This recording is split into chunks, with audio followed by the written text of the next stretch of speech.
여러분 안녕하십니까? 이 시간에는 시편 147편 말씀 중심으로 드리겠습니다. 1절의 말씀을 보면 할렐루야 우리 하나님을 찬양하는 일이 선하며 찬송하는 일이 아름답고 마땅하도다.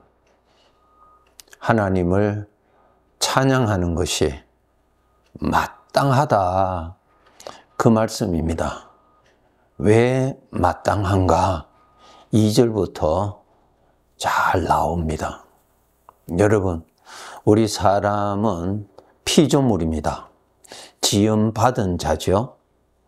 또 피조물은 스스로 존재할 수 없는 것이죠. 음식을 먹어야 되지요. 도움이 없이는 스스로는 존재할 수 없습니다. 열매를 무성하게 맺는 저 나무도 스스로 자랄 수 있고 스스로 꽃을 피울 수 있고 스스로 열매 맺을 수 있습니까? 아니죠. 하나님이 다 가꾸셔야 되는 것입니다. 하나님이 하늘에서 비를 내리시지 아니하시면 다 죽어요. 하나님께서 태양의 에너지를 주지 아니하면 다 죽어요. 사람도 죽어요. 사람이 먹고 살 양식 사람이 만듭니까? 아니죠. 하나님이 다 만들어 주세요. 하나님이 물을 안 주시면 사람이 어떻게 곡식을 거둘 수 있습니까? 하나님께서 그 계절에 필요로 한 것들을 하나님께서 조절해 주시지 아니하시면 열매 거둘 수 없어요. 사람 사는 것 아니에요. 호흡, 심장, 여러분 심장 뛰는 거 여러분이 지금 조절하세요? 자동적으로 심장이 뜁니까? 창조주 하나님이 다 가꾸어서 지금 살고 있습니다. 우리 하나님의 백성들 이거 깨달아야 돼요. 깨달아야 돼요. 깨달아야 돼. 내가 말하는 거 하나님이 도와주시니까 말할 수 있죠. 하나님이 얼마든지 말할 수 없도록 하실 수 있어요. 안 도와주시면은 그냥 말 못해요. 하나님이 가꾸어 주시니까 사는 것입니다. 우리 믿음 생활? 하나님께서 믿음을 주시지 아니하면 믿음 생활 못하는데요. 하나님이 계신다고 하는 이 생명의 지식을 하나님이 주시지 아니하시면 우리는 하나님이 계시는 것을 알지 못하는데요. 죽으면 어떻게 되는지 우리는 모르는데요. 하나님이 안 알려주시면 창조주 하나님께서 모든 피조물들을 지금도 돌보시고 계시는 것입니다. 하나님의 수고로 지금 살고 있는 것입니다. 누가복음 12장의 어리석은 부자의 비유에 예수님께서 말씀하셨죠. 그 부자에게 뭐라고 말씀하셨어요? 오늘 밤에 내가 너의 영혼을 거두어 가면은 내가 준비한 이 모든 건 누구의 것이 되겠느냐? 오늘 밤에 내가 너를 거두어 가면 주인이 거두어 가면은 이 세상을 떠나는 거예요. 이 세상 사람들은 하나님이 없다라고 하는 전제하에 살고 있어요. 없다라고 하는 마귀가 준 지식 안에서 살고 있는 거예요. 그 지식의 포로가 되어서 살고 있는 것입니다. 그 지식은 영원한 자기 자신의 멸망으로 가게 하는 지식이에요. 그런데 우리 구원받은 자들 그 지식 안에서 살면 되겠습니까? 생명의 지식, 하나님 아버지 이 모든 것을 주관하시는 하나님의 말씀으로 새로운 우리가 영생의 지식, 영원한 지식, 나를 살리는 지식을 가지고 살아야 돼요. 세상 사람들은 하나님을 다 빼버리고 하나님 자리에 사람을 넣어두어서 사람 중심으로 자기 중심으로 살아가고 있어요. 그 사상이 마귀로부터 주어진 사상입니다. 우리 구원받은 백성들 하나님께서 창세기 12장에 아브라함에게 그의 고향, 그의 부모님이 사는 갈대 우르에서 떠나라. 내가 네게 지시할 땅에 가서 살아라.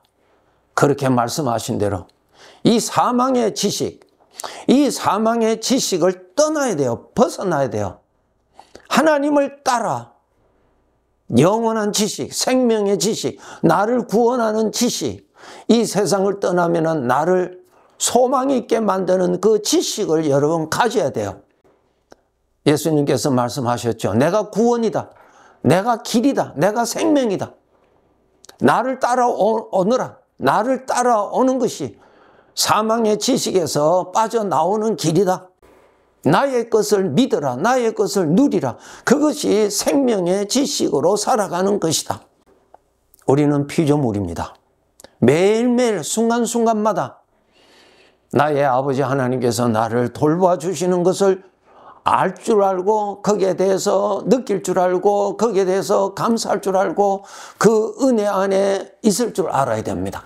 우리는 이 나그네 길에 죄가 활동하는 곳에서 살고 있기 때문에 원치 아니하는 어려움과 고통과 여러 가지의 문제들을 끊임없이 만날 수 있는 광야에서 살고 있어요. 이런 가운데서 하나님이 지켜주시지 아니하면 우리는 하나님으로부터 떠나게 됩니다. 내가 하나님께 붙어 있는 줄 아세요? 죄가 나보다 더 강한데 죄보다도 크시고 강하신 하나님이 나를 잡고 계셔야 죄가 나를 끌고 가지 못하는 거예요. 내가 죄의 소리를 듣고 거기에 내가 미혹에 빠져서 내가 그쪽으로 간다 할지라도 죄보다도 강한 크신 하나님이 나를 거기에서 빼내어 주셔야 내가 건짐을 받고 살아갈 수 있는 것입니다. 하나님의 능력으로 돌보심을 받고 살았기에 부족하지만은 믿음 생활하면서 해온 것입니다. 전적 하나님의 은혜입니다. 아버지가 돌보아 주셔서 사는 것입니다. 어린 아이, 부모가 항상 돌봐 주어야 살 수 있습니다. 마찬가지로 하나님 아버지 앞에서 우리는 어린 아이보다도 더 어린 아이 수준이에요. 하나님이 항상 곁에서 함께 계셔서 업어주시고 안아주시고 품어주시고 가르쳐주시고 깨닫게 해주시고 구원해주시고 그런 수고 안에서 우리가 살고 있습니다. 성도 여러분, 우리가 신앙생활을 하면 할수록 무엇을 더 많이 깨닫게 되느냐 하면 하나님을 더 깨닫게 되고 하나님의 은혜를 더 깨닫게 되고 하나님의 은혜에 더 감사하게 되는 것입니다. 그런데 하나님은 더 알지 못하고 하나님의 은혜는 더 많이 깨닫지 못하고 여전히 욕심대로 되지 아니함으로 내가 원하는 대로 되지 아니함으로 인해서 불평하고 원망하고 즐거움이 없고 감사가 없다면 완전히 죄에 속아서 사는 것입니다. 감사하면서 사는 것이 복이에요. 불만을 품고 사는 것이 복이에요. 감사하면서 살아야 복이지요. 내가 이렇게 어려운 일이 많은데 어떻게 내가 감사하면서 살 수 있겠느냐고 반문할 수 있겠지요? 여러분 눈을 열어보세요. 여러분이 지금 어려운 중에 있는 중에서도 하나님이 여러분을 지켜주시기 때문에 죄에 사로잡혀 끌려가지 않는 것입니다. 오늘날 우리가 이 나그네 길에서 우리들도 어려운 일을 당할 수 있고 억울한 일을 당할 수도 있고 실패할 수도 있어요. 그런 가운데서도 하나님이 나를 지켜주시고 계세요. 하나님이 지켜주시지 아니하시면 그런 상황을 만나면 베드로가 예수님을 3번이나 부인했던 것처럼 우리는 하나님을 욕을 하고 죄 쪽으로 가버립니다. 내 일평생 하나님이 지켜주셔서 살아가기 때문에 하나님께 감사하고 하나님을 찬송함이 마땅하다라는 말씀입니다. 여러분 오늘 본문 시편 104편의 말씀 한 부분을 제가 계속 읽어 드리겠습니다. 정말 하나님이 어떤 일을 하고 계시는지 이 자연 속에 이 생명체들을 위하여서 이 동물들을 위해서 이 사람을 위해서 하나님이 어떤 일을 하고 계시는가에 대해서 잘 기록되어 있어요. 시편 104편 10절부터 24절까지 제가 읽어드리겠습니다. 여호와께서 샘을 골짜기에서 솟아나게 하시고, 그저 골짜기에서 샘이 솟아나는 거 아닙니다. 하나님께서 그렇게 작업을 하시니까 샘이 솟아나는 것입니다. 우리는 하나님을 다 빼버리고 솟아나는 물만 봐요. 우리 하나님의 자녀들, 하나님을 볼 줄 아는 눈이 열려야 돼요. 이 자연만 구경하지 말고 이 자연을 가꾸시는 하나님을 읽을 줄 알아야 돼요. 내 인생에 하나님을 읽을 줄 알아야 됩니다. 여호와께서 샘을 골짜기에서 솟아나게 하시고 산 사이에 흐르게 하사, 물을 솟아나게 하신 이도 하나님이요, 그 물이 산 계곡을 따라서 흘러가게 하는 것도 하나님이 하신 것이라고 기록되어 있어요. 각종 들짐승에게 마시게 하시니, 들짐승들이 그 물을 마실 수 있도록 하나님이 다 마시게 주신다는 거예요. 하나님이 들짐승을 가꾸시는 거예요. 주인이 누구세요? 하나님이에요. 하나님. 공중의 새들도 그 가에서, 그 물가에서 깃들이며 나뭇가지 사이에 지저귀는 도다. 하나님께서, 공중의 새들도 하나님께서 다 가꾸신다. 그가 그의 누각에서부터 산에 물을 부어 주시니 주께서 하시는 일의 결실이 땅을 만족시켜 주는도다. 물은 누가 내리세요? 하나님이 물을 주시는데, 오늘날 우리 모든 사람은 비가 내리는 것만 보고 비를 내리시는 하나님은 못 보게 하는 거예요. 심지어는 구원받은 우리 하나님의 백성들도 그러한 사고방식으로 본단 말입니다. 하나님을 보아야 돼요. 만물의 주인은 하나님이세요.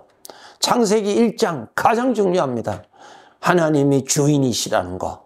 하나님이 만물을 돌보시는 주인이라는 것을 말씀하고 계십니다.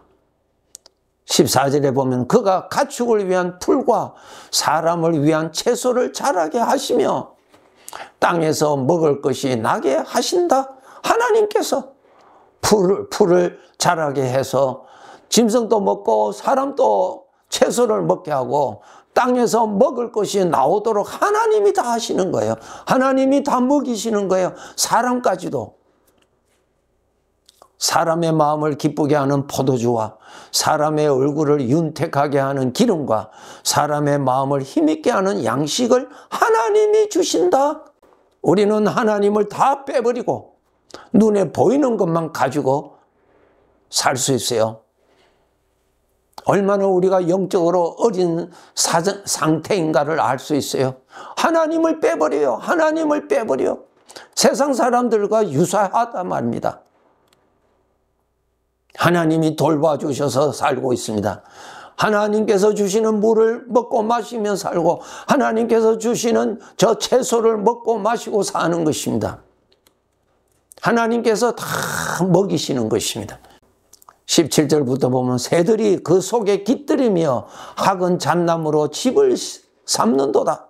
높은 산들은 사냥을 위하며 바위는 너구리의 피난처로다. 여호와께서 달로 절기를 정하시며 해는 그 지는 때를 알도다. 주께서 허감을 지어 밤이 되게 하시니 삼림의 모든 짐승이 기어 나오나이다. 젊은 사자들은 그들의 먹이를 쫓아 부르짖으며 그들의 먹이를 하나님께 구하다가 해가 돋으면 물러가서 그들의 굴 속에 눕고 사람은 나와서 일하며 저녁까지 수고하는도다. 여호와여, 주께서 하신 일이 어찌 그리 많은지요. 주께서 지혜로 그들을 다 지으셨으니 주께서 지으신 것들이 땅에 가득하니이다. 하나님이 돌봐주셔야 사는 피조물입니다. 우리 사람들도 나 자신도 피조물입니다. 하나님이 돌봐주셔야 먹고 마시고 살 수 있습니다. 더 나아가서 믿음 생활하는 것도 하나님의 수고로 인하여서 우리가 믿음 생활하는 것입니다. 하나님을 빼버리고 사는 자가 되어서는 안 됩니다. 하나님의 돌보심으로 사는 것임을 정말 피부적으로 느끼고 감사하면서 살아야 돼요. 모든 것이 하나님의 것 아니에요? 마시는 공기 하나님의 것이죠. 마시는 물 하나님의 것이죠. 먹는 양식 하나님의 것이죠. 나 자신 하나님의 것이죠. 그러니까 주인 되시는 분이 나를 오늘 밤이라도 얼마든지 데리고 가실 수가 있는 것입니다. 주인을 알고 살아야 합니다. 주인의 은혜를 알고 주인께 감사하면서 살아야 돼요. 하나님의 수고와 하나님의 돌보심으로 사는 사람들이 자기 욕심대로 채워지지 아니함으로 인해서 불만을 가지고 불평하면서 사는 것, 정말 하나님 앞에 정말 안 좋은 모습이에요. 우리 사람들 왜 살아야 합니까? 왜 살게 하셨어요? 나 자신을 위해서 살아라고 하나님께서 나를 창조하셨나요? 나 자신을 위하여서 살아라고 하나님이 돌보시고 계세요? 아니죠. 하나님을 섬기라고 살게 해 주신 것입니다. 죄를 섬기지 말고 자기 욕심 섬기지 말고 자기 자신 섬기지 말고 주인 되시는 하나님 섬기라고 하나님께서 돌보시고 계십니다.